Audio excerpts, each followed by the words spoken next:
The Missouri Folklore Society was organized December 15, 1906, to encourage the collection, preservation, and study of folklore in the widest sense, including customs, institutions, beliefs, signs, legends, language, literature, musical arts, and folk arts and crafts of all ethnic groups throughout the state of Missouri. The roots of MFS go back to a meeting held in the offices of the English Department at the University of Missouri at the turn of the 20th century. The Writers' Club expressed interest in folk songs and literary material to be found in Missouri, as reported in the MSU Independent on March 6, 1903. The State Historical Society of Missouri had recently opened its library in what is now Jesse Hall, and the cultural moment had arrived for the development of a new academic field which would blend the materials and methods of many traditional disciplines, philology, literature, and history, as well as connecting to the newer fields of sociology and anthropology. In literature, the movement that would come to be known as local color and the political disposition known as populism worked together to prosper an interest in what Ralph Waldo Emerson had called for, long ago, in a genuinely American literary culture, rejecting the courtly muses of Europe in favor of the near, the low, the common.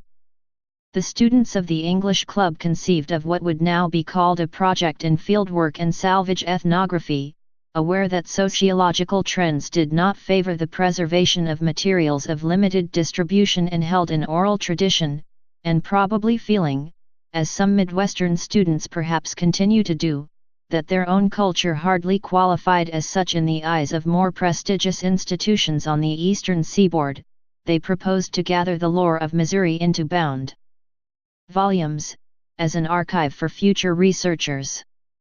This collection project, with leadership from the English Club's faculty sponsor, Henry Marvin Belden, and its secretary-treasurer, Maud Williams, would form the basis for the Society's single most cited work, Ballads and Songs collected by the Missouri Folklore Society, published in 1940, second edition, 1955, reprinted 1966 and 1973.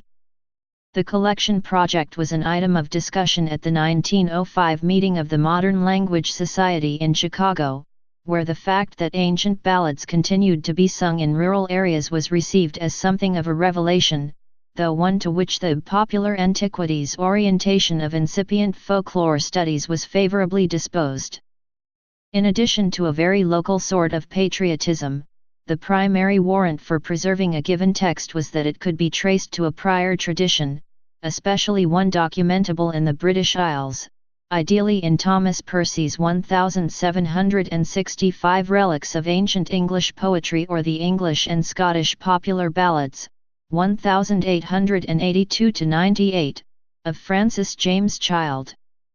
Belden published results of his students' researches in modern philology in the Journal of American Folklore, and the club had achieved sufficient stability as to establish itself officially on December 15, 1906. The innovations here are numerous: the recognition of fieldwork as an academic enterprise, the development of collection and archiving protocols, and the participation of undergraduates in original research, a novelty which lies behind such projects as the Foxfire Books, Bittersweet and the Chariton Collector. Early proceedings indicate keen awareness of the dual orientations of the Society, both to literature and to anthropology. From an early date, there was recognition of the need to collect the lore of the state's Black and Native American communities. The Missouri Folklore Society provided the impetus, and expertise, for other such organizations, notably the Texas Folklore Society. Belden became prominent in national folklore circles, serving as president of the American Folklore Society and working closely with such period luminaries as the anthropologist Franz Boas and the literary scholar George Lyman Kittredge, again testifying to the new discipline's divided identity. Unfortunately, nothing came of the American Folklore Society's plans, much discussed in 1917, to publish the Missouri collection, which was substantially what it would be on its 1940 appearance. The Society did not participate in the virtual explosion of amateur and academic activity, the formation of organizations and the implementation of collection projects, which extended through the 1920s and 30s. As a result of a combination of factors, including disappointment over the derailment of the organization's signature project, but perhaps primarily because of a failure of continuity in leadership and philosophy, the Society fell into a coma in 1920 from which it has not recovered.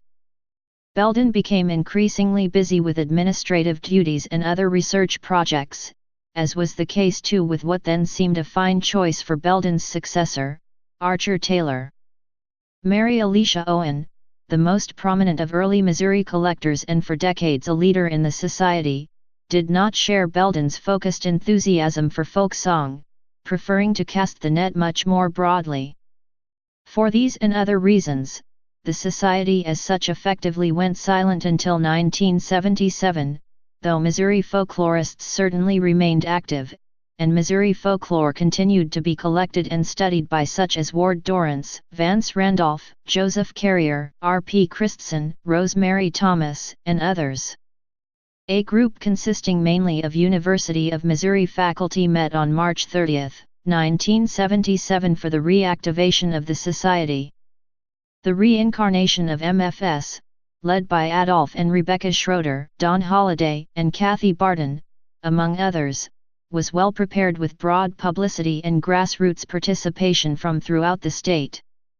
The basic frameworks for the annual Missouri Folklore Society Journal, long edited by Donald Lance, and the statewide meeting, to be held each year in a different part of the state, with such prominent keynote speakers as Roger Abrahams and Max Hunter, were established. Perhaps most importantly for the continued existence and success of the Society, there was an explicit recognition of the need to participate in multiple networks of like-minded organizations, for example the Ozark States Folklore Society, and above all to recognize the legitimate participation of a variety of constituencies and stakeholders in folklore, academic scholars, certainly, but also performers, tradition bearers, informants, amateurs in the truest and best sense of the word. Each annual meeting has had presentations and participation by such scholars of international standing as John Miles Foley, Elaine Lawless, Barry Burgee, Elaine Jabor and Jan Harold Brunvand, as well as reports on collection efforts by students and members of local historical societies, remembrance sessions, presentations on crafts, and music sessions. The Society has, at the century mark, its largest membership in history, a well-trafficked website which includes a growing repository of studies and documents, Missouri Folklore Studies, and a journal now well past the quarter-century mark. Please subscribe and thanks for watching.